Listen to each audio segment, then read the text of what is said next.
my name's Erin. Basically, today I wanted to talk to you guys a little bit about self-acceptance and self-love in regards to not only who you are, but your body. This is my third time filming this video because I forgot about the 15-minute rule for YouTube, so if I end up not finishing what I'm saying at the end of the video, like if it gets to 15 minutes before I'm done, then there will be another part to the video. I think I kind of want to tell you my backstory with my health and kind of like what's going on now and how I've had to kind of go on this journey that I've really just started of accepting what I look like right now, and where I am weight-wise, health-wise, all that kind of stuff. Basically, I went to a performing arts high school for a year and a half. Actually, no, I take that back. It was 3 years, technically. The reason I said a year and a half is because I had to spend the second half of my junior year and all of my senior year on independent study because I was just in so much physical pain. And that pain has returned, so I deal with that each day. Anyway, I was 17 at the time. We were doing a show called Big River, and for some reason, it was either the first or second night that we were performing, and I just started not feeling very well at all. Like, I started feeling a lot of pain in my lower right side, which people typically think is, oh, that's the appendix. And my mother had had hers taken out because if I remember correctly, it burst on her. Basically, people thought maybe my appendix burst. But eventually, as the years went on, we learned it was actually the muscle that had torn.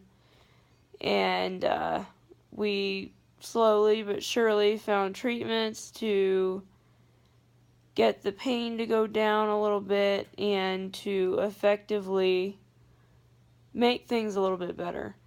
I went through a lot of pain. I was usually at, like, on a scale of 1 to 10, a 9.5 or something like that the majority of the time.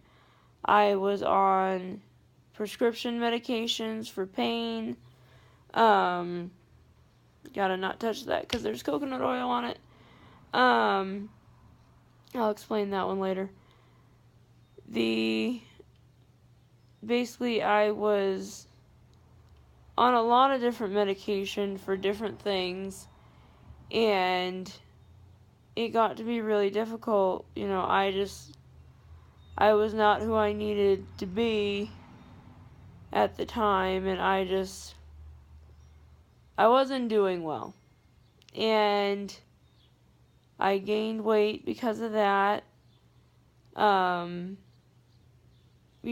then after about 3 years of many doctors and many medical diagnoses later that all turned out to be false pretty much,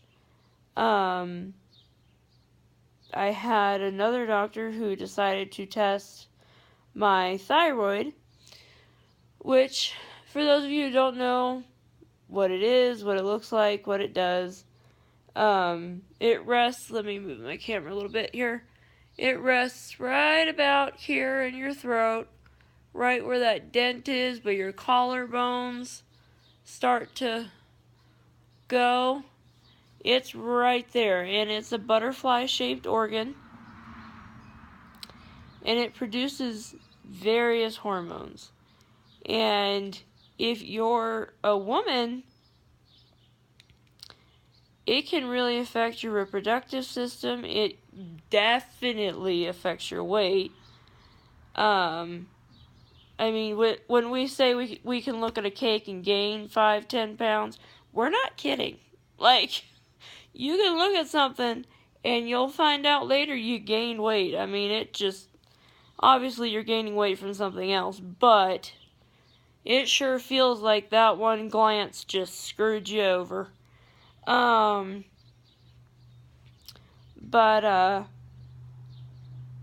after my thyroid had been, after we found out what was going on, which I have the condition known as hypothyroidism, and that is where your thyroid is not producing enough of the main hormones that your body needs to basically function. And again, I say that it's especially bad for women because it can affect your reproductive system.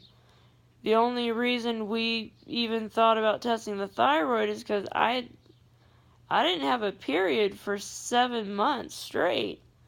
And I can tell you that was painful. It was just not a good time.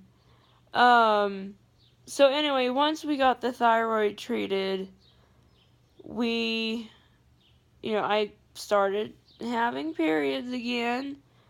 Unfortunately, I also had to take birth control to get that to happen because the thyroid not working for so long, it really damaged me. So I have to take those on a regular basis now just so that I can have a regular period and function the way I need to, basically. So I still deal with that condition today, which can also affect my weight, because I can tell you right now, I'm very plus sized. I'm 243 pounds, 5'2". My doctor would like me eating 1,200 calories a day, whereas I'm kind of walking myself down, so right now I'm doing 15, because I'm on a lot of medications now as well, and you get real shaky and really just feel very unstable at 1,200 when you've been doing 1,770. And the reason that I was doing that particular number was I use an app called MyFitnessPal. And basically what you do is you input the information and it'll calculate how many calories that it believes you need to be consuming to get to your goal. My doctor would like me to be like 120 at the most. I'm shooting for like 150 right now, just because that would make things a little easier. So now at this point, I'm just not losing the weight. I'm counting calories the way that I need to. I'm eating healthfully. I measure everything. I do everything that I am told to do, asked to do, and it's very hard because of the pain that I'm in. I am in muscle pain and spinal pain every day, all the time, and it's beyond painful. Because, I'm literally at, on a scale of 1 to 10, a 9.5 pain. And it's very hard to remain positive, to keep fighting and doing what I need to do. And it would, make me kind of look at myself in the mirror and go, you're the most disgusting thing in this world.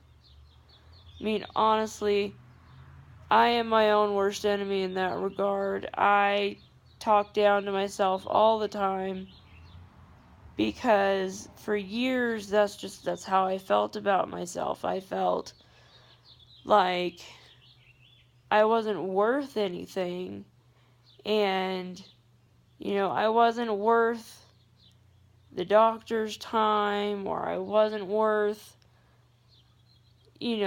being helped. And I realized about a month ago that is one of the worst things that I could do to myself. I've been body shamed pretty much my entire life. And I discovered that, at least for me, I don't know if it's true for you guys, but for me, there were two people in my head, two voices. The voice of me, the one that basically feels like shit every day and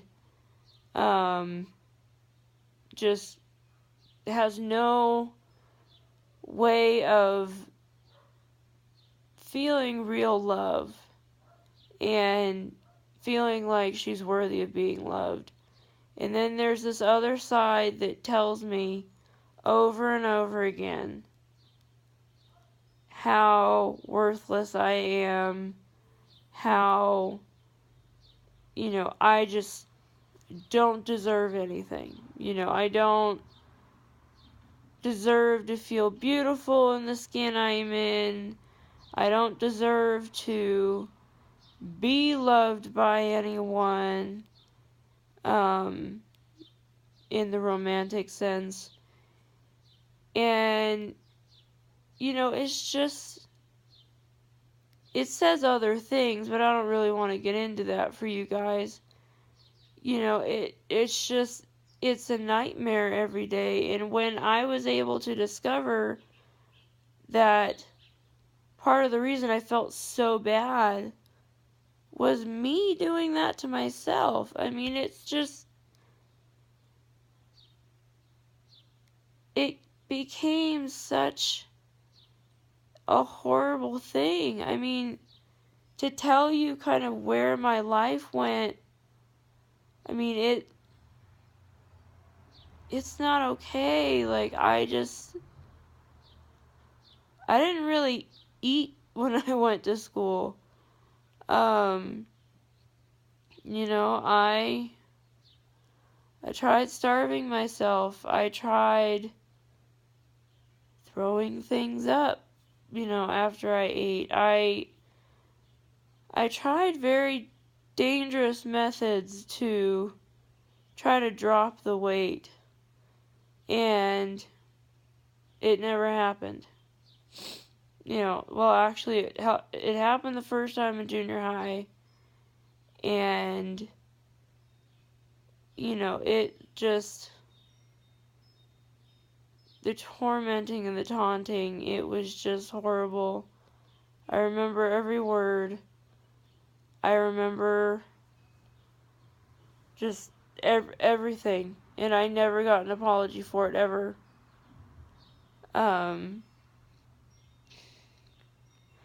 We're coming on part 2 here, so I'm going to finish that story after this one, and, well, after this video, and then we'll go from there. Alright, here we go.